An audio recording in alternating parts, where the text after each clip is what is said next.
జనగామ జిల్లా స్టేషన్ ఘన్పూర్ మల్లన్న గండి కుడి కాలువ ద్వారా తాటికొండ, మీదికొండ, కొత్తపల్లి, రాఘవాపూర్, చాగల్ 5 గ్రామాలకు సాగునీరు అందించే కెనాల్కు 30 కోట్లతో పరిపాలనా అనుమతులు మంజూరు చేయించానంటున్నారు మాజీ ఉప ముఖ్యమంత్రి కడియం శ్రీహరి. వివరాల్లోకి వెళ్తే నియోజకవర్గ కేంద్రంలో ఏర్పాటు చేసిన మీడియా సమావేశంలో మాజీ ఉప ముఖ్యమంత్రి కడియం శ్రీహరి మాట్లాడుతూ అభివృద్ధి విషయంలో కేసీఆర్ ఆలోచన విధానమే దేశం విస్తుపోయేలా ఉందని, ఏ రాష్ట్రంలో లేని విధంగా తెలంగాణలో 3 కోట్ల టన్నుల ధాన్యం ఉత్పత్తి అయిందని, కేంద్రమే మెచ్చుకుందని, స్టేషన్ ఘన్పూర్ నియోజకవర్గంలో 2 పంటలు దిగుబడి వస్తుందంటే కేసీఆర్ చలువే అని, మిషన్ భగీరథ ద్వారా రాష్ట్రంలో ఇంటింటికి స్వచ్ఛమైన నీరు అందించింది కేవలం తెలంగాణ ప్రభుత్వమేనని, కాంగ్రెస్, బీజేపీల ఊకదంపుడు విమర్శలు మానుకోవాలన్నారు. మల్లన్న గండి ద్వారా 6 గ్రామాలు 30 కుంటలు నిండే అవకాశం ఉందని సీఎం కేసీఆర్కు తెలుపగా సానుకూలంగా స్పందించి నిధులు విడుదల చేశారని, ఎవరన్ని రకాలుగా మాట్లాడినా తాను పట్టించుకోనని, ఇతరులు మాట్లాడినట్లు మాట్లాడకుండా తనకు పని చేయడమే తెలుసని, తాను సంవత్సరంలో కాలువ పనులు పూర్తి చేయిస్తానన్నారు. వచ్చే ఎన్నికలలోపు నియోజకవర్గంలో అన్ని చెరువులకు సాగునీరు అందించడానికి కృషి చేస్తానని హామీ ఇచ్చారు. తాను ఉప ముఖ్యమంత్రిగా ఉన్న సమయంలో హైదరాబాద్ పబ్లిక్ స్కూల్ సిబిఎస్ఈని ధర్మసాగర్ మండలంలోని ఎలుకుర్తి గ్రామంలో ఏర్పాటు చేయాలని కోరానని, అందరం కూడా కేసీఆర్ నాయకత్వంలో పనిచేద్దామని, ఈ మధ్య కాలంలో తనపై దుష్ప్రచారం చేశారని, కానీ ముఖ్యమంత్రి కేసీఆర్ తనకు సరియైన గౌరవం ఇస్తున్నారని, కష్టపడే వారిని కేసీఆర్ ఎప్పుడూ గౌరవిస్తారని, పనిచేసే వాళ్ళెవరో, పని చేయని వాళ్ళెవరో, పైసలు ఎవరు తీసుకుంటారు, ఎవరు తీసుకోరో ప్రజలు గుర్తిస్తారని, ఈ విషయంలో దుష్ప్రచారం చేయొద్దని, వర్గ విభేదాలు లేకుండా నియోజకవర్గ అభివృద్ధికి కృషి చేద్దామని కడియం శ్రీహరి పిలుపునిచ్చారు. ఆ తర్వాత స్టేషన్ ఘన్పూర్, చిల్పూర్, జఫర్గఢ్, రఘునాథ్పల్లి, లింగాల ఘన్పూర్ మండలాలకు చెందిన వివిధ గ్రామాల లబ్ధిదారులు 21 మందికి ముఖ్యమంత్రి సహాయ నిధి చెక్కులను పంపిణీ చేశారు. ఈ సందర్భంగా కడియం శ్రీహరి ముఖ్యమంత్రి కేసీఆర్ చిత్రపటానికి పాలాభిషేకం చేశారు. ఈ కార్యక్రమంలో జనగామ జిల్లా గ్రంథాలయ chairman Edavelli Krishnareddy, millers association అధ్యక్షుడు బెలిదే వెంకన్న, మాజీ ఎంపీపీ జగన్మోహన్ రెడ్డి, చింతకుంట్ల నరేందర్ రెడ్డి, నీల గట్టయ్య, యాకూబ్ పాషా, బుర్ల శంకర్ తదితరులు. వాస్తవంగా రాష్ట్ర అభివృద్ధి మొత్తం కూడా తెలంగాణ రాష్ట్రం సాధించుకున్న తర్వాత అభివృద్ధి అంతా కూడా అన్ని నియోజకవర్గాలలో కేసీఆర్ కన్సర్న్లలోనే జరుగుతున్నది. ఏ అభివృద్ధి జరిగినా, ఏ ప్రాజెక్టు వచ్చినా, ఏ సంక్షేమ పథకం వచ్చినా కేసీఆర్ గారు అనేక రకాలుగా ఆలోచించి ఆ పథకానికి రూపకల్పన చేసి దేశమే విస్తుపోయే విధంగా, దేశమే ఆశ్చర్యపోయే విధంగా అభివృద్ధి సంక్షేమ కార్యక్రమాలను అమలు చేస్తున్న విషయాన్ని మనందరం కూడా గమనిస్తున్నాం. రాజకీయ పార్టీలు వాళ్ళ రాజకీయ ఉనికి కొరకు అనేక విమర్శలు చేస్తూ ఉంటాయి.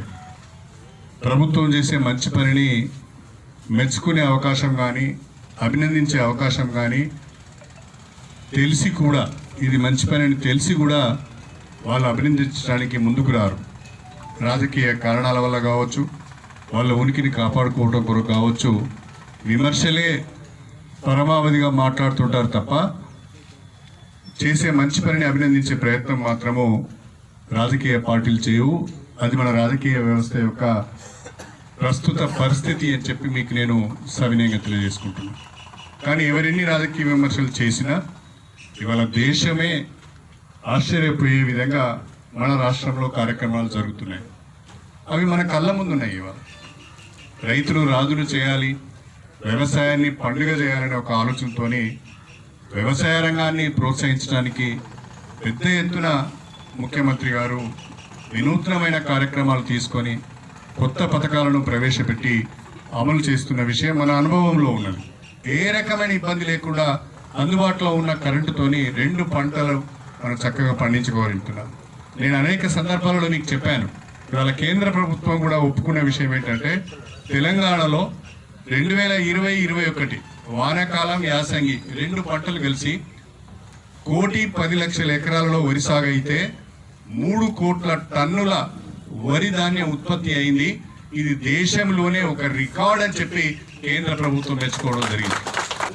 ఇవాళ స్టేషన్ ఘన్పూర్ నియోజకవర్గంలో చెరువులు, కుంటల ద్వారా, బోర్వెల్స్ ద్వారా, వ్యవసాయ బావుల ద్వారా 2 పంటలు పండించుకోగలుగుతున్నామంటే అది దేవాదుల ప్రాజెక్టు ద్వారా సాధ్యమైంది.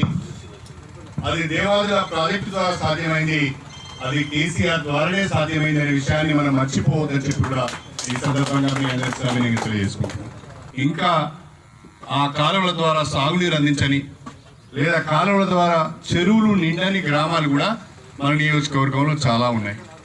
వీటన్నిటినీ నేను 2020లోనే గుర్తించి ఆ గ్రామాలన్నింటినీ మండలాల వారీగా ఆ గ్రామాలన్నింటినీ కూడా ఐడెంటిఫై చేసి మే 2020లో అంటే ఒక సంవత్సరంన్నర క్రితం మే 2020లో ముఖ్యమంత్రి గారికి ఒక వినతి పత్రం ఇచ్చాను.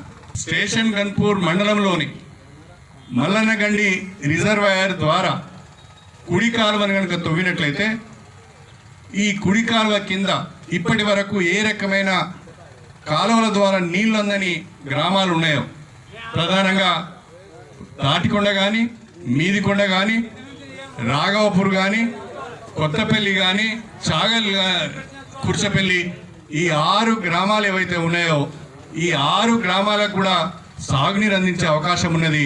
దాంతో పాటుగా దాదాపు 30 చెరువులను కుంటలను కూడా మనం నింపుకునే అవకాశం ఉన్నది అని చెప్పి చాలా స్పష్టంగా 2వ విజ్ఞాపనలో కోరడం జరిగింది.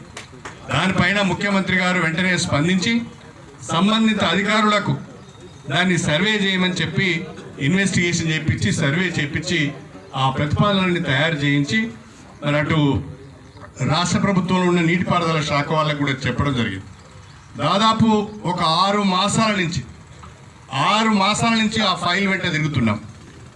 నేను మీదికొండ గ్రామంలో ప్రెస్ మీట్ పెట్టిన యాదగిరి గారి మన సర్పంచ్ గారి ఇంట్లో ప్రెస్ మీట్ పెట్టినప్పుడు నేను చెప్పడం జరిగింది ఇది త్వరలోనే ఉత్తర్వులు వస్తాయని. అదేవిధంగా తాటికొండకు కరోనా సందర్భంగా తాటికొండలో మన మధుసూదన్ రెడ్డి గారు కొంతమందికి కిట్స్ ఇచ్చే సందర్భంగా తాటికొండలో మీటింగ్ పెట్టినప్పుడు కూడా ఆ తాటికొండ గ్రామంలో కూడా నేను స్పష్టంగా వేదిక ద్వారా ఈ పని పూర్తి చేయిస్తానని చెప్పడం జరిగింది. అదేవిధంగా అనేక సందర్భాలలో మన నరేందర్ రెడ్డి గారి ఇంట్లో ప్రెస్ మీట్ పెట్టినప్పుడు మొన్న కూడా నేను చెప్పాను త్వరలోనే జీవో రాబోతున్నదని కూడా నేను చెప్పడం జరిగింది.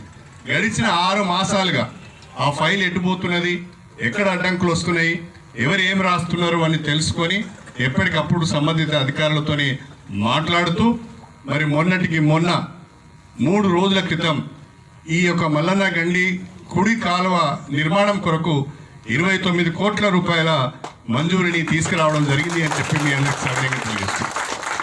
ఏదో ప్రభుత్వం జీవో వస్తే నేను పట్టుకొచ్చి మీ ముందర నిలబడి ఇదేదో నా గొప్ప అని చెప్పడం లేదు. దీని వెనుక మా శ్రమ ఉన్నది, దీని వెనుక మా ప్రయత్నం ఉన్నది అని చెప్పి కూడా మీ అందరికి సవినయంగా తెలియజేస్తున్నాను. వెంటనే ఆ సంబంధిత అధికారులతో మాట్లాడి ఆ రకంగా 6 మాసాలు తిప్పల పడితే కష్టపడితే ఇవాళ 29 కోట్ల రూపాయల మంజూరీ మన గండి రామారం కుడి కాలువకు వచ్చింది అని చెప్పి ఈ సందర్భంగా గుర్తు చేస్తున్నా. వచ్చే సంవత్సరం లోపు ఖచ్చితంగా ఒక సంవత్సరం లోపు ఈ మల్లన్నగండి కుడి కాలువ పనులను పూర్తి చేసి మీ చెరువులను నింపే బాధ్యత నేను తీసుకుంటానని చెప్పి ఈ సందర్భంగా తెలియజేస్తాను.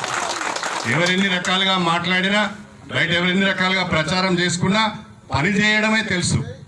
ప్రగల్భాలు పలకడం కంటే పని చేయడమే తెలుసు. కాబట్టి ఆ పని చేసి ప్రజల మనసులు గెలుచుకోవాలనేదే నా విధానం. కాబట్టి నేను మిగతా వాళ్ళు మాట్లాడినట్లు మాట్లాడకుండా ఒక సంవత్సరం లోపల ఈ కుడి కాలువ పనులన్నీ కూడా పూర్తి చేయించి మీ చెరువులను నింపే బాధ్యత, మళ్ళీ మీకు ఎన్నడూ కూడా ఈ రకమైన ఇబ్బంది రాకుండా చూసుకునే బాధ్యత నాది అని చెప్పి మీ అందరికీ నేను సవినయంగా తెలియజేసుకుంటాను.